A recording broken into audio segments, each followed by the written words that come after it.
Question हमने electromagnetic induction से उठाया है और एक बार क्वेश्चन मैं आपको एक्सप्लेन कर देता हूं ताकि आप जो है वीडियो पॉज करके ट्राई कर पाएँ। क्वेश्चन थोड़ा सा बड़ा दिख रहा है आपको, ठीक है। क्वेश्चन में ये सारी लैंग्वेज जो है मैं आपको एक्सप्लेन कर देता हूँ खटाक से इस डायग्राम के थ्रू। यहाँ पे दो प्लेन्स दे रखे हैं, पी और क्यू, है ना, लॉन्ग प्लेन्स हैं ये, और इनके बीच में टच करता हुआ एक रिंग हमने रख दिया हुआ है और वर्टिकल प्लेन में, और यहाँ पे एक रजिस्टर है जो दोनों प्लेन से कनेक्टेड है, ठीक है। आपने t = 0 पर रिंग को क्या करा है, रिलीज़ करा है रेस्ट से अंडर ग्रेविटी फॉल करने के लिए, और किसी टाइम t पर आपको बताना है कि इस रजिस्टर में से कितना करंट फ्लो करेगा। वो करंट ये है mg/α/br 1 - e की पावर -बीटा b² r²t/mr। तो अल्फ़ा प्लस बीटा हमसे पूछा, तो बेसिकली करंट हमें चाहिए, बाद में तो हम निकाल ही लेंगे। तो ये था क्वेश्चन, ठीक है। तो आई होप आप सबने क्वेश्चन क्या है वो समझ लिया होगा। अगर क्वेश्चन की अंडरस्टैंडिंग हो गई है तो आप सभी लोग वीडियो पॉज करके ट्राई करिए, ठीक है। अब मैं एक्सप्लेनेशन की तरफ बढ़ता हूँ, ठीक है ना।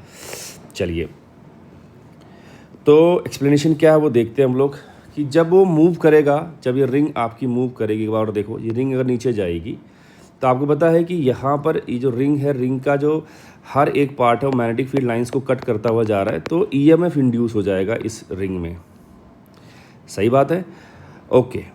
अब वो जो ईएमएफ आएगा वो ऊपर वाला हाफ हो चाहे नीचे वाला हाफ हो, सेम ही आएगा, क्योंकि अगर आप अपर हाफ की बात करेंगे तो भी अगर उसका वेलोसिटी v था तो लोअर हाफ का भी वेलोसिटी क्या रहेगा, v रहेगा।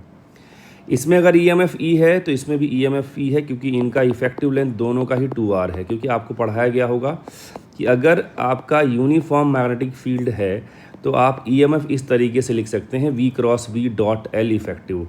एल इफेक्टिव क्या होता है, बेसिकली दोनों एंड्स को स्ट्रेट लाइन से ज्वाइन कर दो आप, तो दोनों ही केस में अपर हाफ हो चाहे लोअर हाफ हो, डायामीटर जो होगा वो एल इफेक्टिव हो जाएगा, ठीक है ना। तो मैंने क्या करा, यहाँ पे उस चीज़ को रिप्रेजेंट करने का प्रयास करा है, ठीक है, ऐसे। तो अब आप देखेंगे कि ये जो पोलैरिटी है ये लेंज लॉ के अकॉर्डिंग दी गई है कि आपका जो मैग्नेटिक फील्ड है वो नीचे की तरफ है ना। ये वाला एरिया लगातार बढ़ता जाएगा तो फ्लक्स अंदर की तरफ बढ़ेगा, तो हमें उसका अपोज करने के लिए एंटी क्लॉकवाइज सेंस में करंट दौड़ाना पड़ेगा, ठीक है। तो हमने इसी चीज़ को यहाँ पर दिखा दिया है सर्किट के फॉर्म में, और इसकी जगह पर एक एल इफेक्टिव या कह लो कि एक ईएमएफ दिखा दिया, इसकी जगह पर एक ईएमएफ यहाँ दिखा दिया, और दोनों ईएमएफ की वैल्यू सेम होंगी। यहाँ पे लेट सपोज करंट आई जा रहा है आर वाले रजिस्टर में, तो इन दोनों में कितना करंट जाएगा, I/2 जाएगा, क्योंकि एकदम सिमिलर है ना, इसीलिए, ठीक है। अब ये आई कितना आएगा, तो आपको दिख रहा है कि दोनों पैरेलल में है, तो इनका इक्विवेलेंट कितना हो जाएगा, ई हो जाएगा। और सर्किट में रेजिस्टेंस कितना है, आर है, तो I = E/R। ई क्या लिखोगे, अभी थोड़ी देर पहले बताया आपको, v×b डॉट एल इफेक्टिव, है ना। एल इफेक्टिव 2r है हमारे पास, v और b आपस में परपेंडिकुलर, तो v×b सिंपल v×b हो जाएगा, तो ये I हो गया, ठीक है ना। I = 2 times BRB/R, R is the resistance, है ना। R क्या है, इनका रेजिस्टेंस है, ओके, बढ़िया।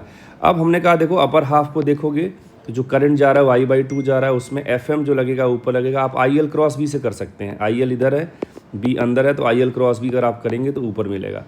सिमिलरली इसमें भी आपका FM जो है ऊपर आएगा, FM IL×B में यहाँ पर भी L आपको L इफेक्टिव लेना है, विच इज़ 2R, वो मैंने यहाँ भी लिख दिया। सेम यहाँ पर आ गया FM। अगर मैं पूरे रिंग का FBD एक साथ बनाऊँगा तो दोनों पार्ट में FM ऊपर लग रहा है, तो 2 टाइम्स FM ऊपर आ जाएगा, नीचे क्या आएगा, mg आएगा, और इंस्टेंटेनियस वेलोसिटी हमने v ले लिया है। तो नेट फोर्स बराबर क्या लिखोगे, मास इंटू एक्सेलरेशन, है ना। एक्सेलरेशन को हमने लिख दिया dv/dt। यहाँ पे हमने I की जगह पे E/R रखा है, ठीक है। और फिर हमने थोड़ा सा एलसीएम लेके ये हमने वेरिएबल सेपरेबल वाला स्टेप कर लिया है कि dv के नीचे ये पूरी चीज़ आ जाएगी, ये पूरी चीज़, है ना, dv के डिनोमिनेटर में आ जाएगी यहाँ पे, और बाकी चीज़ जो dt के आ जाएगी डिनोमिनेटर में। लिमिट t=0 से t तक है, t=0 वेलोसिटी 0 था, t किसी टाइम t पर वेलोसिटी v ले लिया हमने, ठीक है। अब सिंपल इंटीग्रेशन है बेटा, इसका इंटीग्रेशन क्या होगा, -1/4 b² r² as it is रखोगे, लिमिट पुट करोगे तो आपको एक बार v रखोगे तो v वाला टर्म आएगा, एक बार 0 रखोगे तो टर्म कैंसिल होकर mgr बचेगा। इसके बाद हमने सॉल्व किया, मेरे पास v मिल गया। आई थिंक ये स्टेप आप देख ले जाओगे, कोई बड़ी बात नहीं है, मैंने लिख रखा है है ना। आप देखोगे तो खाली हमने बस रीअरेंजमेंट ही करे, कुछ नया नहीं करा इसमें। v की वैल्यू हमारे पास ये आ गई mgr/4b² r² 1 माइनस ई की पावर, ये पूरी चीज़। i निकालना है तो आपने थोड़ी देर पहले देखा था i था e/r, और e क्या है 2 टाइम्स br इंटू v/r, है ना। तो v की वैल्यू उठा के यहाँ पे रख दो, वो सारी चीज़ें मैंने यहाँ पे रखी हैं। और फिर हमारे पास i आया है ये पूरी वैल्यू mg/2br 1 माइनस ई की power minus 4β² b² r² mr into T.